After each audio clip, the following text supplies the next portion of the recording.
देवरानी की सौतन। राधा एक सीधी सादी लड़की है। उसकी सास विमला तो उसे बहुत प्यार करती है, लेकिन उसकी जिठानी लता को राधा बिल्कुल पसंद नहीं। राधा अपने ससुराल में बहुत खुश थी, लेकिन उसकी ये खुशी ज्यादा दिनों तक नहीं टिकी, क्योंकि राधा का पति मिहिर उसकी सौतन ले आया। ये कौन है जी? आप किसको घर पर ले आए?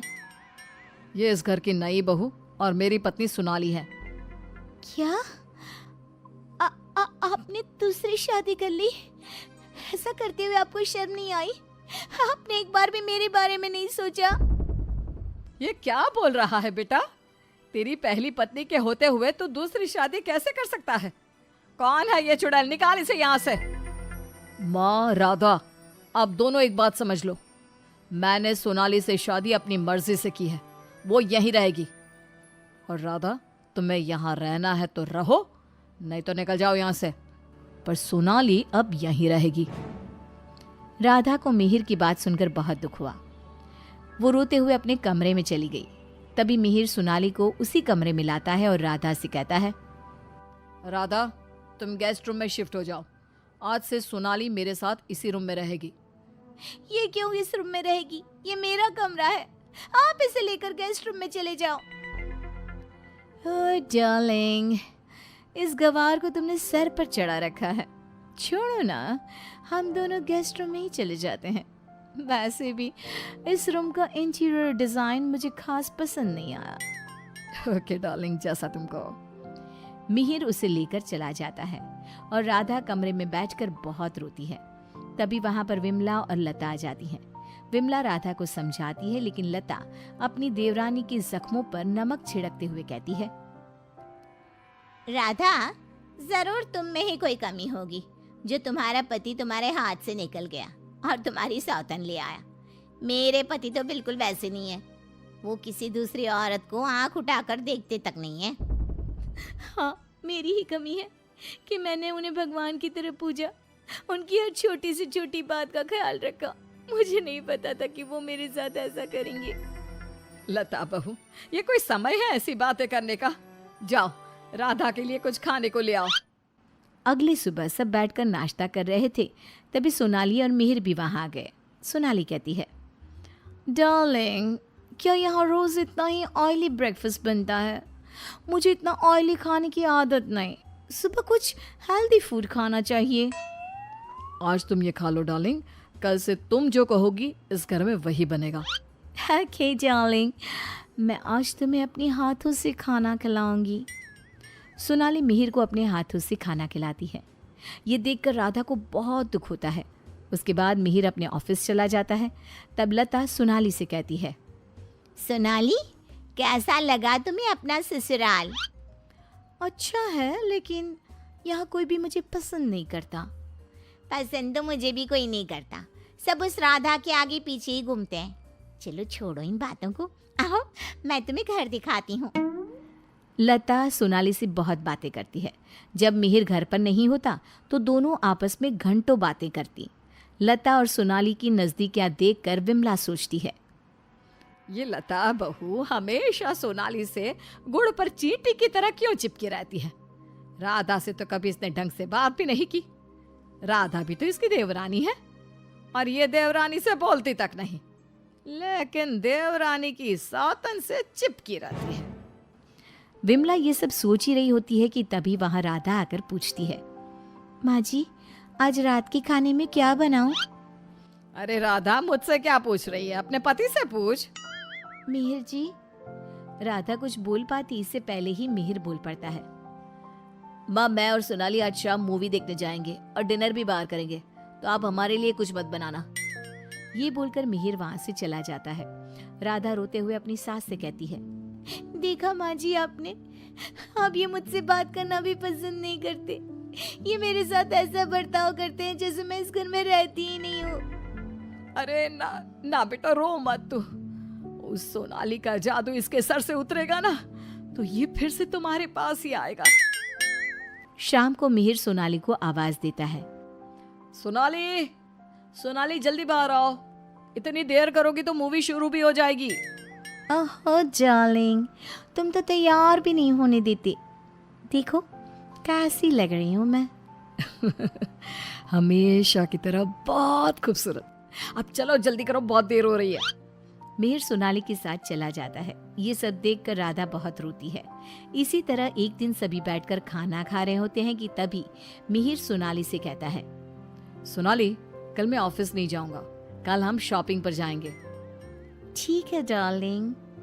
बेटा, राधा को भी शॉपिंग पर ले जा, उसके सारे कपड़े पुराने हो गए हैं और वो दिन भर घर के कामों में लगी रहती है, कहीं बाहर ही नहीं जाती। बाहर जाएगी तो उसका मन भी बहल जाएगा।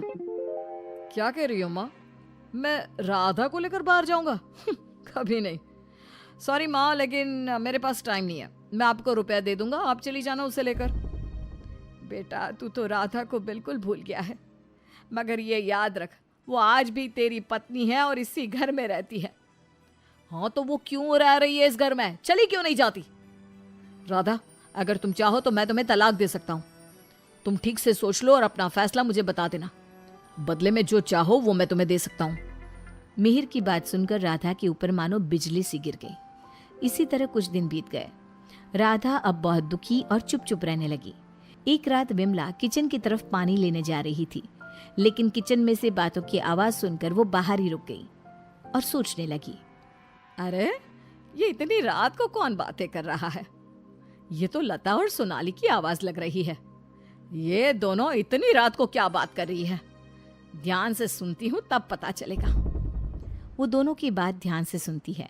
सोनाली लता से कह रही थी, देख मेम साहब, तेरे देवर को मैंने तेरे कहने से पटाया था, मैंने तेरा काम कर दिया।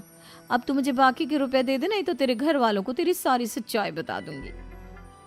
अरे तू ज्यादा चालाक मत बन, मैं तुझे पहले भी कई सारे रुपए दे चुकी हूँ, अब और रुपए नहीं दे सकती।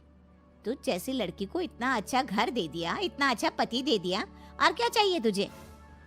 विमला दोनों की बात सुनकर समझ जाती है कि दाल में कुछ काला है। वो सोनाली की जन्म कुंडली निकालने में लग जाती है। तब उसे सोनाली की सच्चाई पता चलती है। एक दिन विमला सारे घर वालों को बुलाती है और कहती है, मेहर, तुमने सोनाली से शादी कर ली है, ये बात हमारे रिश्तेदारों को भी तो पता चलनी चाहिए ना। मैं तुम दोनों की शादी की खुशी में एक छोटा सा प्रोग्राम करना चाहती हूँ, जिसमें मैं सारे रिश्तेदारों को बुलाऊंगी। सोनाली, तुम भी अपने रिश्तेदारों का नाम और पता बता दो, मैं खुद उन्हें निमंत्रण भेजूंगी। ये सुनकर सोनाली घबरा जाती है। तभी मिहिर कहता है, माँ, सोनाली का कोई रिश्तेदार यहाँ नहीं रहता, वो सब अमेरिका में रहता है। सोनाली खुद अमेरिका से आई है, इसलिए आप बस हमारे रिश्तेदारों को ही इनवाइट कर दीजिए। मेहर, तुम बहुत भोले हो, तभी तो इस 420 सोनाली ने तुम्हें आसानी से बेवकूफ बना दिया। यह कोई अमेरिका से नहीं आई, ये जेल से आई है, और इसके घर वाले भी एक नंबर के चोर हैं। ये और इसके घर वाले लोगों को बेवकूफ बनाकर घर लूट कर ले जाते हैं, और इसको तुम्हारी जिंदगी में लाने वाली है लता। लता, अब तुम बताओ, क्यों किया तुमने ऐसा? हाँ, मैंने ही सोनाली को रुपए दिए थे कि वो मिहिर को अपने प्यार के जाल में फंसा ले और मेरी देवरानी की सौतन बनकर इस घर में आ जाए। लेकिन भाभी, आपने ऐसा क्यों किया? क्योंकि मैं जलती थी तुमसे। घर के सभी लोग और माँ तुमसे प्यार करते थे, मैं तुमसे बदला लेना चाहती थी, इसलिए मैंने ऐसा किया। भाभी, आपको शर्म आनी चाहिए। आपने मेरा घर बर्बाद किया, मैं आपको कभी माफ नहीं करूंगी। सारी सच्चाई जानने के बाद मिहिर सोनाली को घर से निकाल देता है और राधा से माफी मांगता है। राधा, मुझे माफ कर दो, मैंने तुम्हारे साथ ठीक नहीं किया। मिहिर, मैं तुम्हें माफ नहीं कर सकती और ना ही तुम्हारे साथ रह सकती हूँ।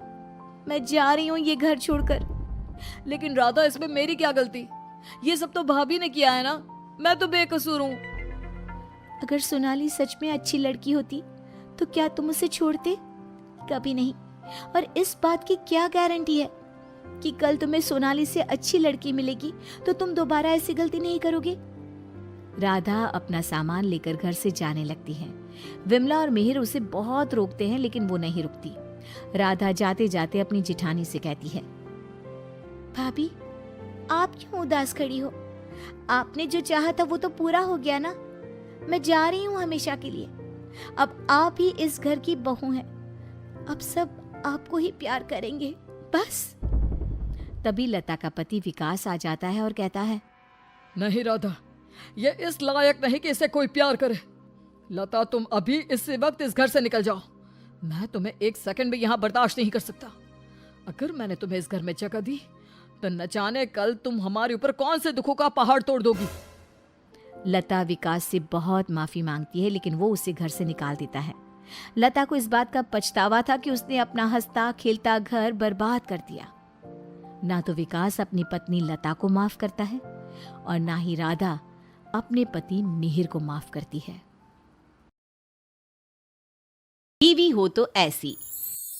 हमारे समाज में ये साफ है कि अगर बेटा कुछ नहीं करता है तो शादी कर दो, लेकिन शादी के बाद क्या होता है देखिए। परेशान करके रख दिया इस लड़के ने, समझ में नहीं आता करूं तो क्या करूं। भाभी, आप ऐसा क्यों नहीं करती? ब्रिजेश की शादी करवा दीजिए। शादी के बाद ना हर लड़का सुधर जाता है, क्योंकि उसके ऊपर जिम्मेदारी जो आ जाती है। अरे कौन लड़की शादी करना चाहेगी ऐसे बेरोजगार लड़के से? वैसे भी शादी ही हो जाए यही सही है, हमारा सर दर्द तो खत्म हो। फिर तो वही समझे जिसका ये दामाद बनेगा। और कर भी क्या सकते हैं, बेटी का पति है तो पालेगा ही। वैसे बोले तो भाभी, मेरी नजर में एक लड़की है, बहुत ही सुंदर और मेहनती। आपका ही तो बात चलाऊं? मुझे तो लगता है कि शादी के लिए मान भी जाएंगे। अरे नेकी और पूछ पूछ। ठीक है, बात कर लो एक बार, हो जाए तो हम भी गंगा नहा ले, वरना तो इसकी शक्ल देखने का मन नहीं करता। ऐसे ही बुआ ब्रिजेश की शादी की बात चलाती है और लक्ष्मी के घर वाले मान भी जाते हैं। कुछ ही दिनों बाद लक्ष्मी की शादी हो जाती है ब्रिजेश के साथ। शादी के बाद, माँ जी ये मार्केट से कुछ सामान लाना था। अरे ब्रिजेश को दे देना, वो ले आएगा। वैसे भी उसको कुछ काम तो है नहीं, यही कर लेगा, पड़ा ही रहता है फालतू।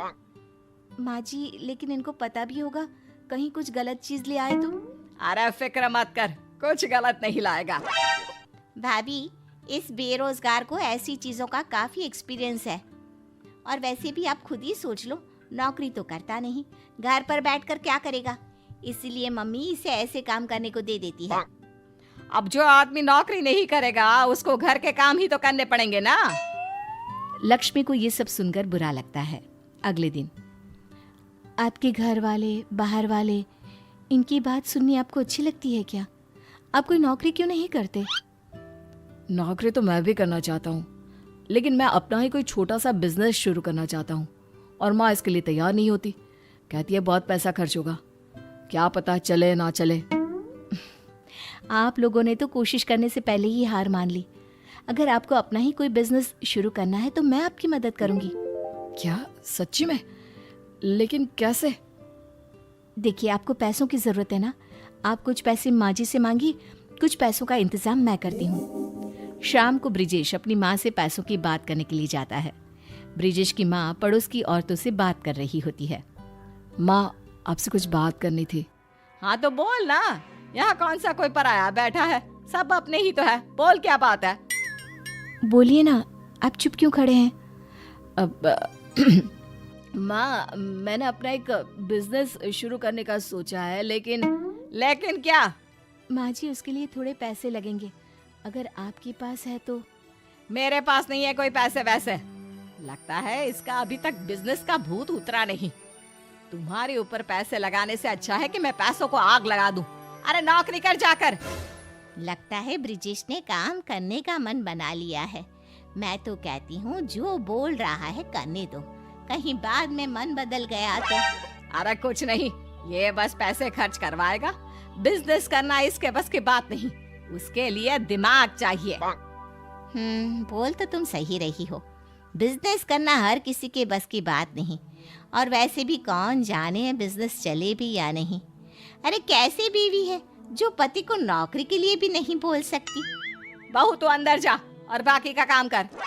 रात को तुमने देखा ना, तभी माँ से मैं इस बारे में कोई बात नहीं करता था। तुमने देखा उन्होंने कैसे एकदम से मना कर दिया। उन्होंने इसके बारे में एक बार सोचा तक नहीं, बस सबके सामने मेरा अपमान कर दिया। माँ जी को ऐसे बिना सोचे मना नहीं करना चाहिए था। लेकिन उनके मना कर देने से कुछ नहीं होता।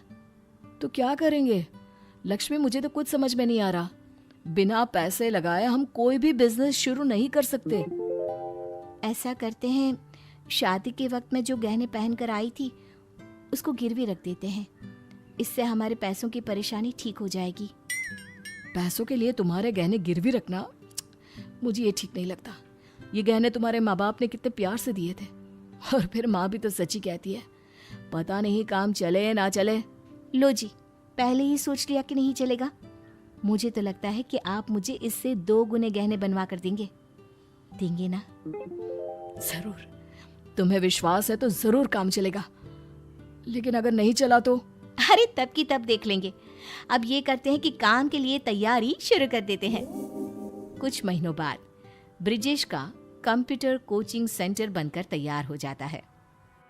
तुम दोनों ने इसमें पैसे लगाकर बना तो दिया, लेकिन ये चलेगा नहीं चलेगा इसका भी कुछ पता है। अगर ना चले तो रोना धोना मेरे सामने ना करना। बहू तू तो समझदार थी, ऐसा काम करेगी मैंने सोचा नहीं था। तेरे गहने पर मेरी नजर थी कि मेरी बेटी के काम आएंगे, लेकिन तू। अरे रहने देना माँ, पैसों से सिर्फ सामान आता है। अब भाई तुम अपने स्टूडेंट्स भी भाभी के पैसों से खरीद के लाना।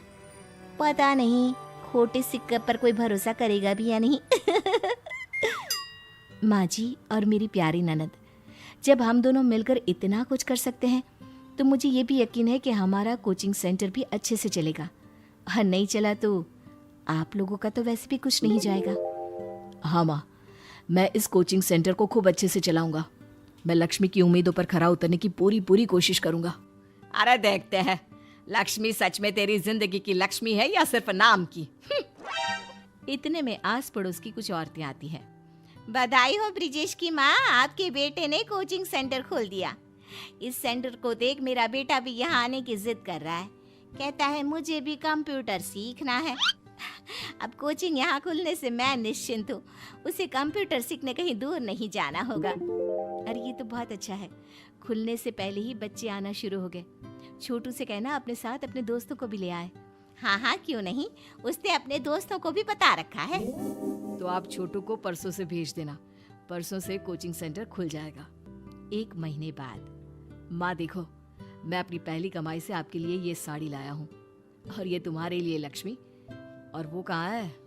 इसका सामान मैं उसके कमरे में रख कर आता हूँ। माँ जी देखिए, आज ये कितने खुश लग रहे हैं। इतना खुश आज से पहले मैंने उन्हें कभी नहीं देखा। हाँ, नया नया शौक है।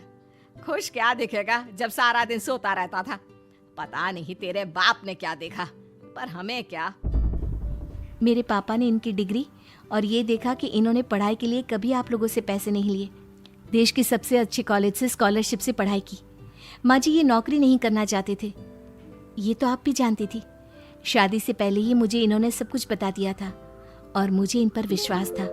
हाँ माँ, लक्ष्मी के विश्वास ने ही मुझे फिर से खड़ा किया, वरना मैं तो कुछ नहीं था।